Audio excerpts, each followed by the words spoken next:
La inflación asfixia al dólar y a la tasa. En contextos inflacionarios como los que estamos viviendo, la verdad que se hace muy difícil defender nuestro capital e incluso nos induce a error, porque a veces pensamos que en medio de toda esta situación, tasas como las que se ofrecen en los plazos fijos o en las letras, o incluso viendo que el dólar supera barreras de los 400 pesos, estamos defendiendo nuestro capital. Pero esto, ¿realmente es así? Bueno, los datos demuestran que las inversiones tradicionales de los argentinos, que son los inmuebles, el plazo fijo y el dólar, no han servido de refugio contra la inflación. Claro, si vemos un número de dólar arriba de 400 pesos, seguramente nos impacte. Pero la realidad es que si vemos que el dólar debería estar considerando desde 2020 en 535 pesos para seguir a la inflación. Entonces, llama la atención, más cuando algunos personajes mediáticos han hablado de que el dólar iba llegando a 400 pesos, parece bueno que realmente al final llegó arriba de 400 pesos, pero esos 400 pesos valen mucho menos de lo que valían en ese momento. Lo mismo pasa con el plazo fijo. Quizás hay tasas mensuales del 6,6%, que puede generar la sensación de que con 1.000.000 de pesos podés ganar 66.000 pesos por mes invirtiendo en plazo fijo. Pero si tenés en cuenta que la inflación del último mes fue 7,7%, la realidad es que estás corriendo desde atrás. Estás perdiendo poder adquisitivo si haces ese tipo de inversión. Entonces, ¿qué podemos hacer con nuestros ahorros? Bueno, cuando vemos los últimos 3 años, la única forma de ganarle a la inflación fue invirtiendo en la bolsa. Eso lo puedes ver en el cuadro que ponemos en pantalla. Dicen que la historia no se repite, pero que a veces rima. Tampoco que rendimientos pasados garantizan rendimientos futuros. Pero lo que tiene un país de muchos años con inflación y de historias de hiperinflaciones como la Argentina es que podemos ver qué pasó en otros momentos de la historia y qué activos te protegieron en aquel momento. Y aquí nos viene a la mente qué pasó a finales de los 80.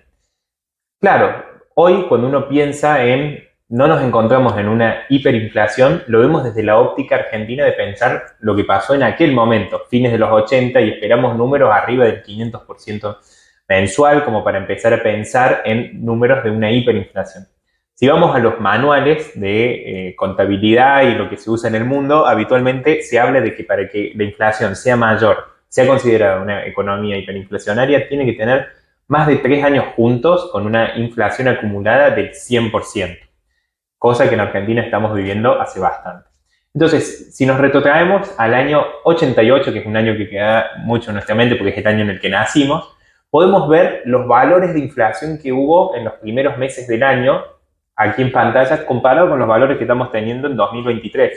Y vemos que por ahora, con el último dato de inflación de 7,7 del mes de marzo, venimos incluso por encima de lo que fue esos comienzos de la hiperinflación que estalló en fines del 89 y que continuó con el gobierno también de Carlos Saúl Menem en sus inicios. Entonces, pensando en eso, podemos decir, bueno, y en aquel momento, ¿qué sirvió para defendernos de esa inflación galopante? Bueno, en esta tabla que podemos ver, que fue subida por un usuario de Twitter, podemos ver que el plazo fijo, que el dólar, sobre todo en este gráfico puntualmente vemos el caso del dólar, la inflación y las acciones argentinas, no sirvieron para ganarle a la inflación en este caso. Entonces, si vos solamente comprabas dólares, ibas a perder poder adquisitivo.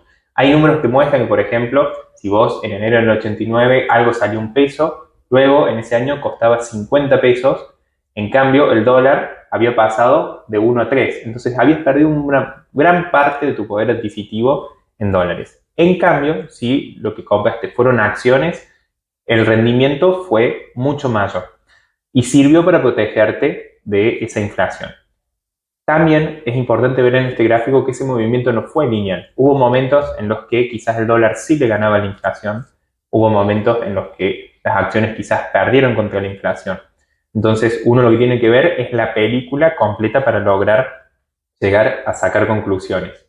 Y en eso un asesor financiero puede ayudarte para en momentos de sumo estrés como son estos, no tomes malas decisiones con tu dinero. Son famosas las historias de gente que quizás en aquellos años vendió, no sé, terrenos, vendió campos para ponerlo a tasa de interés en un plazo fijo y luego de que se produjera la hiperinflación no podían volver a comprar ese mismo campo que habían vendido. Entonces se trata de momentos en los que hay que tomar decisiones inteligentes y no poner todo tu capital a una apuesta de corto plazo que te pueda hacer perder ahorros que te tomaron toda tu vida para conseguir. También es importante de aquel momento que podamos sacar que no basta con un simple cambio de gobierno. Quizás uno piense, bueno, a fin de año cambia el gobierno, van a cambiar las políticas. Si nos retrotraemos a lo que pasó en los 80, hubo casi 1 año y medio, 2 años más, hasta que finalmente se pudiera estabilizar la economía.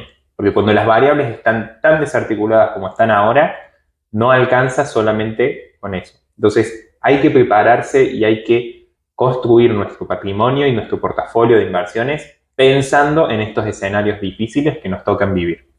Hacenos saber en los comentarios si has pensado en este contexto de inflación o hiperinflación, cómo proteger tus finanzas, si has vivido o te han contado alguna experiencia de finales de los 80, qué funcionó, qué no funcionó, para que le sirva a más gente. Si te gustó este video, dale me gusta, hacele clic en la campanita, hacenos saber en los comentarios, como te dijo Georgina, tus opiniones y nos estamos viendo en un próximo video. Chao.